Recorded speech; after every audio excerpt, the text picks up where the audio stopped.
Hello everyone, welcome to Zenith करो। आज हम पढ़ेंगे टेम्परेचर के बारे में। ठीक है, तो टेम्परेचर क्या होता है?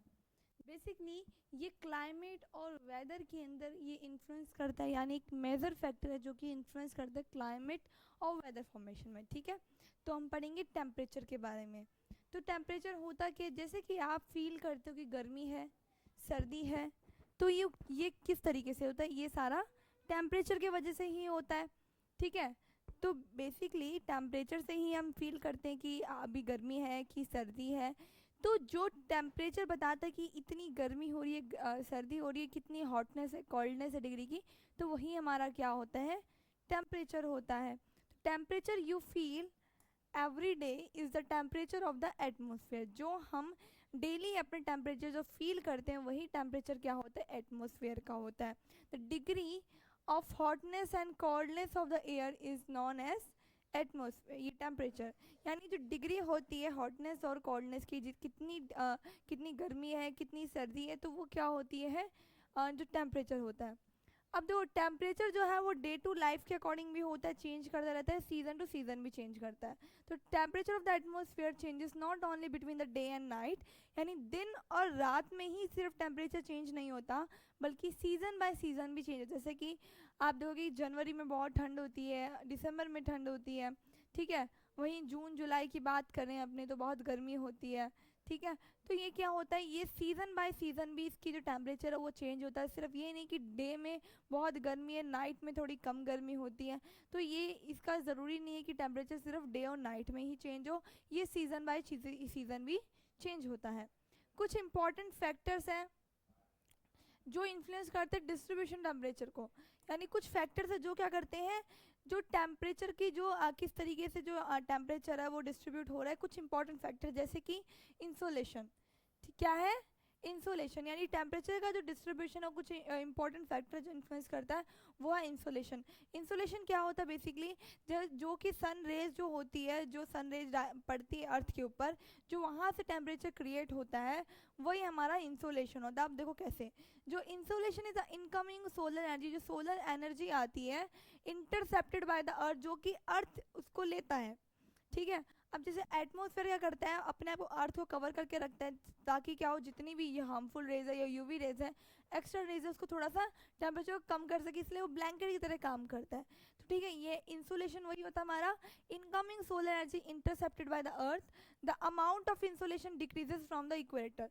ठीक है, अब जो इंसुलेशन का जो अमाउंट होता है वो क्या होता है? इक्वेटर से क्या होता है? डिक्रीज होता है पोल्स की तरफ। जैसे जैसे जैसे कि मान लो ये हमारा अर्थ है, ये हमारा सन है। ठीक है, ये हमारा सन है, यहाँ से जो रेस पड़ रही है ना,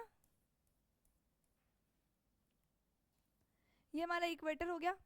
रेस जो पड़ रही है वो डायरेक्टली इक्वेटर पे पड़ेगी। जैसे जैसे ऊपर जाएगा, यानी हम पोल पे जाते हैं, तो रेस क्या होती है? इसकी कम हो जाती है, जिसके वजह से क्या होता है?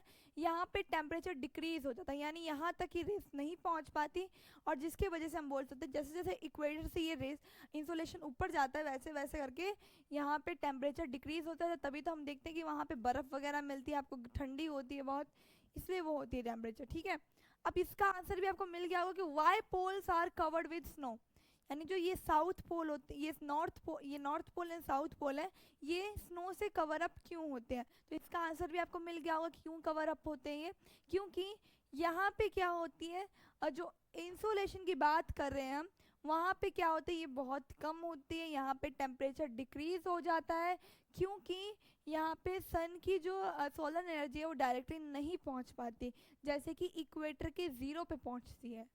ठीक है, इक्वेटर जो 0 डिग्री पे होता है ना, तो वहाँ पे क्या होता है? बहुत ज़्यादा गर्मी होती है। अब देखो, जैसे कि टेम्परेचर जो सिटीज़ के अंदर होता है वो बहुत हाइयर होता है विलेजेस से। अब वो क्यों?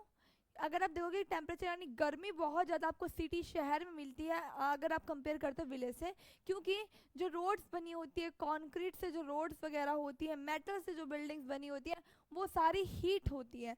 कभी आपने अगर गर्मी में अगर ऑटो में बैठे होंगे तो ऑटो देखोगे कितनी गरम गरम, वहाँ से ऐसा लगता है कि किसी ने हमें आग में ही बिठा दिया हो, क्योंकि जो ऑटो बनती है, कई बार आप देखोगे ऑटो जो होती है ऊपर से, या तो कई बार कोई उसमें कवर अप होता है, या तो कोई मेटल से बनी होती है वो। ठीक है, तो इस तरीके से क्या होती है, ठंड, वहाँ पे गर्मी बहुत लगती है आपको। क्योंकि वो जलने लगता है। तो उसी तरीके से हम बोल रहे हैं कि जो कॉन्क्रीट और जो मेटल से जो बिल्डिंग्स बनती है और जो एसोफेल्ट जो होती है रोड्स के अंदर, वो क्या करती है, हीट अप कर देती है ड्यूरिंग द डे, इसलिए हमें बहुत ज़्यादा गर्मी लगती है। This heat is release during the night, और यही हीट रिलीज होती है नाइट के टाइम पे। तो बेसिकली आपको आई होप ये समझ आए कि सिटीज़ के अंदर टेम्परेचर इतना हाई क्यों होता है अगर हम कंपेयर करते हैं विलेजेस से। ओके, और दूसरा क्या है कि ये पोल्स जो है वो कवर्ड क्यों होते हैं स्नो से, इसका आंसर भी आपको मिल गया, क्योंकि ये सारा खेल इंसुलेशन का है। ठीक है, तो आई होप आपको टेम्परेचर अच्छे से क्लियर हो गया कि टेम्परेचर क्या होता है, और इसका जो मेजर फैक्टर जो इन्फ्लुएंस करता है वो इंसुलेशन होता है, वो भी क्लियर हो गया होगा। और जो एक क्वेश्चन है why poles are covered with snow, ये भी क्लियर हो गया होगा। अब मिलते हैं हम नेक्स्ट वीडियो में। Thank you for watching.